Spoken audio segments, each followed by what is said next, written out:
from Texas, Mr. Weber, for 5 minutes for his questions. Thank you, Mr. Chairman. Ms. Hunter, I'm going to come to you first, and Ms. Sweeney, you're not off the hook yet either, so I'll get to you second. Of the 50 critical minerals identified in 2022, 49 are essential to the energy sector.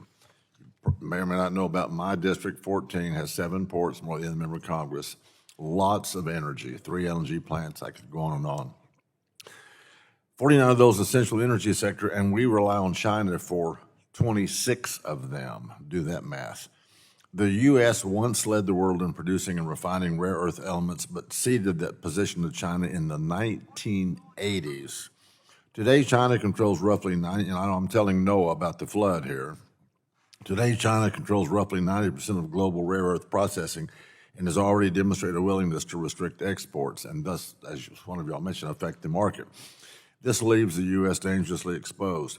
If China were to halt exports entirely, think of that scenario, where would we turn to secure the materials vital to our energy infrastructure and national security? I'll go with you first, Ms. Hunter.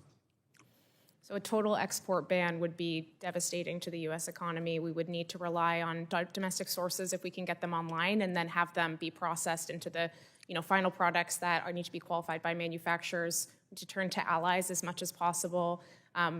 Countries with which we share national security priorities, we have free trade agreements with, and also working with producing countries at scale. It takes a lot of time, everyone on this panel has noted, to build a mine, set up a processing facility, and connect it to downstream buyers. So you need to look to existing producers at scale, as well as allied countries with expertise in this sector to be able to fill the gap. Would it be a good policy, the thought just occurs to me, to actually have a buildup of those minerals, excess, even if, especially when you're talking about national security, our great fighting men and women? Is there a policy that we can build up excess materials that we get from China, or do we just buy them as we need? Do you know? We do have a national defense stockpile that sources these materials for defense purposes, and it has obviously a national security mandate, not an economic mandate for the energy minerals you've talked about. It's important to take into consideration things like shelf life, qualification, the ability to distort the market by oversupplying it when you're considering this. So I'm sure others have thoughts on this, but it's something that exists that we could certainly strengthen and consider, but it's not the end-all be-all. But shelf life could be dealt with if you rotated your products through. Agreed? As long as you're working with processors and downstream buyers of the material so that we're making it in the manner and fashion that they need it to. But you need that midstream and downstream demand to be able to justify many of these economics. You agree with that, Ms. Sweeney? I do, but going back to the beginning of your question, I think that some of the other sources of minerals, if China completely cut us off, we could look to Japan and Korea for some of the rare earth minerals, as long as they also weren't cut off from China, which China has threatened Japan numerous times in the past and actually did implement a brief export ban on rare earths to Japan. So we'd have to be looking at who else China is cutting off.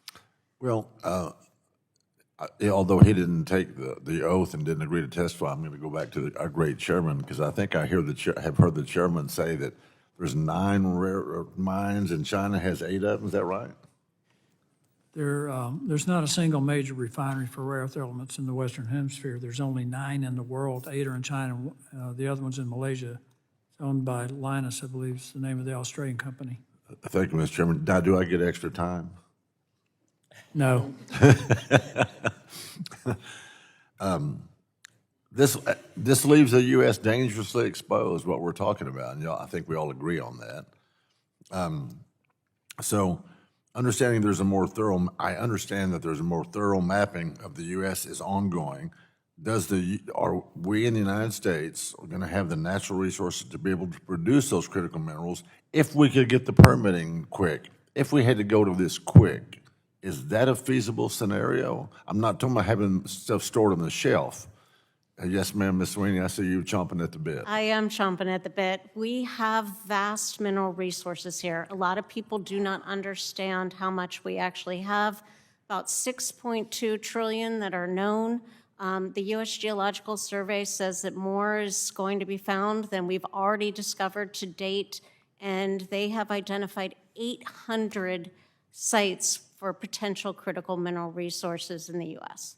Thank you for that, Mr. Chairman. I yield back.